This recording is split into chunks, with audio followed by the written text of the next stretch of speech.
ఒకసారి అమ్మ జై కాంగ్రెస్ అంటే కొద్దిగా అందరూ జై జై కాంగ్రెస్ అని ఉంది. దయచేసి అందరూ వినండి.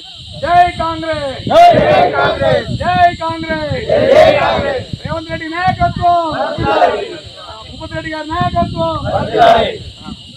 అమ్మా ఈరోజు మేము రావడానికి కారణం ఏంటంటే మొన్న ఎన్నికలలో మనము అందరం కలిసి కాంగ్రెస్ పార్టీని గెలిపించి ఇవాళ రేవంత్ రెడ్డి ముఖ్యమంత్రి చేయడానికి మీ వంతు సహకారం ఉంది. మీ వల్లనే ఇవాళ మన ముఖ్యమంత్రి పదవి వచ్చింది. మన ఎమ్మెల్యే కూడా గెలిచినారు. మరియు ఇక్కడ మన పందిమూడు విలేజ్లో 355 ఓట్లు వచ్చి మంచి 150 లీడ్ వచ్చింది. దానికి మేము మన పార్టీ తరఫున మీ అందరికీ ధన్యవాదాలు తెలుపుతూ ఆ రోజు ఇచ్చిన గ్యారెంటీలలో 6 గ్యారెంటీలలో 4 గ్యారెంటీలు పక్కగా అమలు జరగడం అయిపోయింది. బస్సులో ఉచిత ప్రయాణము కొద్దిగా ఏమైనా అడిగితే తర్వాత అమ్మ ఒక బస్సులలో ఉచిత ప్రయాణం జరిగింది.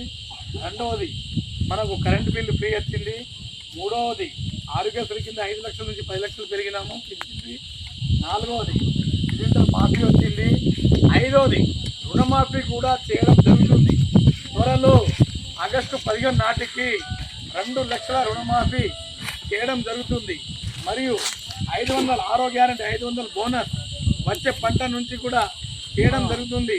దానికి రేవంత్ రెడ్డి ఖచ్చితమైన నిర్దిష్టమైన సూచన కూడా చేసినారు.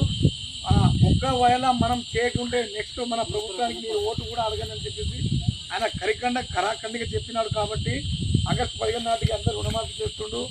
మరియు 2500 ప్రతి మహిళకు కూడా వస్తుంది. మరియు ఉద్యోగాలు కూడా మనకు 30,000 ఉద్యోగాలు ఇచ్చి ఇంతవరకు మన ఊర్లోనే ఒక 4-5 ఉద్యోగాలు కూడా టీచర్ ఉద్యోగాలు కూడా వచ్చినాయి. మరి ఇంకొకటి ఏంటంటే ఇప్పుడు మనకు పార్లమెంట్ ఎన్నికలు సమీపిస్తున్నాయి. జీవన్ రెడ్డి మనకు ఇక్కడ ఎంపీగా నిలబడ్డాడు. ఆయన కూడా మాజీ మంత్రి వర్యులు. అన్న బాపు ఇది వినుడు కొద్దిగా ఇదే వినుడు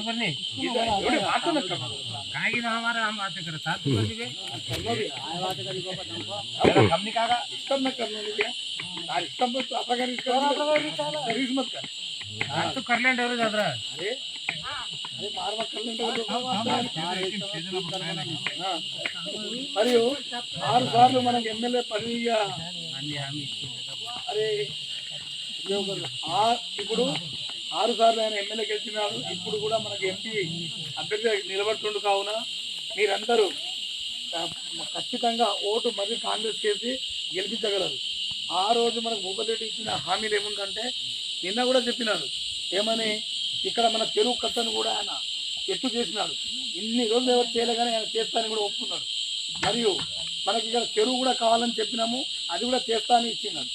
ఇప్పుడు మనం ఏకపక్షంగా ఓటు ఇస్తే మనకు రేపు ఇండ్లు 3,600 ఇండ్లు మంజూరైనాయి. ఎవ్వడు ఇంతవరకు 10 ఒక్క ఇల్లు కూడా ఇవ్వలే 10 సంవత్సరాల పరిపాలనలో. ఇప్పుడు 3,500 ఇండ్లు మనకి ఇస్తున్నారు. ఎవరికైతే గుడిసే ఉన్నాయో వాళ్ళకి ఖచ్చితంగా ఇండ్లకు 5 లక్షల రూపాయలు ఇస్తున్నారు. మీరు ఎట్లయినా కట్టుకోండి. 5 లక్షల రూపాయలు ఫస్ట్ గుడిసే ఉన్న వాళ్ళకు, తర్వాత పెంకిటిల్లు వాళ్ళకు అందరికీ 5 లక్షల రూపాయలు ఇండ్లు ఇస్తుంది. కాబట్టి మీరు దయచేసి ఇప్పటికైనా హస్తం గుర్తు చేసి జీవన్ రెడ్డిని గెలిపిస్తే రేపు రాహుల్ గాంధీ ప్రధాని అయితే ఆయన వ్యవసాయ శాఖ మంత్రి అవుతాడు. కాబట్టి మీరు తప్పకుండా కాంగ్రెస్ పార్టీకి ఓటేయాలి. ఇక్కడ మనకు బ్యాంక్ లేదు, బ్యాంక్ కూడా చేస్తామని చెప్పిండు. మరి అక్కడ సొసైటీ లేదు, సొసైటీ కూడా చేస్తామని చెప్పినారు. కావున ఇన్ని రోజులు ఈ ఉపాధి హామీ పథకం చేసిందే కాంగ్రెస్ పార్టీ. మరియు 2006లో మరి మనకు వచ్చింది ఎంత? ఇప్పుడు 180-200 రూపాయలు వస్తున్నాయి. త్వరలో మనకు ఆ గవర్నమెంట్ వస్తే, ప్రభుత్వం వస్తే కేంద్రంలో 400 రూపాయలు వస్తున్నాయి. మనకు ఉపాధి హామీ ఒక్క మనిషికి 100 రోజులు చేస్తే 40,000 వస్తున్నాయి. 2 చేస్తే 80,000 రూపాయలు వస్తున్నాయి. కాబట్టి ప్రతి ఒక్కరు కాంగ్రెస్ ఓటేయాలి. మరియు మంచి మెజార్టీ చేసి రేపు ఏ పనైనా అడుగుతాం. రేపు 5 సంవత్సరాలు కాంగ్రెస్ పార్టీ వస్తుందమ్మా. మరి మేము వానికి వేస్తాం దీనికి వేస్తాం అంటే రేపు మనం ఇచ్చే హామీలు ఎవరు చేయలేరు. కాబట్టి రేపు మీరు వేస్తే మనకు తీరు తెలుస్తుంది. రేపు ఏ పని అడిగినా మనం పోయి పని చేయించుకోవచ్చు. కాబట్టి అందరూ చేతి గుర్తు ఓటేసి గెలిపించగలరు. మరి మనకు ఏమున్న పనులు చేస్తాం మనము. ఇప్పుడు మనకు ఇప్పుడు ఇన్ని రోజులు ఒక్కడు బోరేలే. మన ప్రభుత్వం వచ్చిన తర్వాత అందరు బోర్డు ఎవరు ఇచ్చిండ్రా? అందరు మళ్ళు కడుతుండ్రు. ఎవరైనా చేసిండ్రు అయిన వాళ్ళు డాక్టర్ కూడా రానియలేదు. ఇప్పుడు అందరు బోర్లు వేసుకొని అందరు బతుకుతుండ్రు. ఏమని చెప్పలేదు నువ్వు, అది కూడా మేము చెప్పలేము. అది కూడా ఎత్తడం లేదు కదా. అది కూడా ఇయ్యలేదు కదా. కాబట్టి ఆ పర్మిషన్ తోటే ఆ పర్మిషన్ తోటే నీకు ఇస్తాడు. మళ్ళీ ఎవరి మాట వినదు. ఒకవేళ టీఆర్ఎస్ ఎవడని ఓటేస్తా అనుకుంటే అది మోర్ల పడ్డట్టే. ఆడు గెలవడు పాడు ఏం కాదు, మూడో స్థానం కూడా రాదు. బీజేపీ వేస్తే మన రిజర్వేషన్ ఉండదు. ఎస్టీ ఎస్టీకి రిజర్వేషన్ తీయడంలో ప్రయత్నం చేస్తుండు. రాజ్యాంగాన్ని మారుస్తా అంటుండు ప్రధాని. రేపు చైనా లెక్క శాశ్వత అధ్యక్షుడు అయితే అని ప్లాన్ ఉన్నది. కాబట్టి మనం ఎస్టీ ఎస్టీలు బీసీలు బతకాలంటే కాంగ్రెస్ తోటి అభివృద్ధి అవుతుంది. కాబట్టి ప్రతి ఒక్కరు కాంగ్రెస్ ఓటు చేసి జీవన్ రెడ్డి గారిని గెలిపించాలని కోరుతూ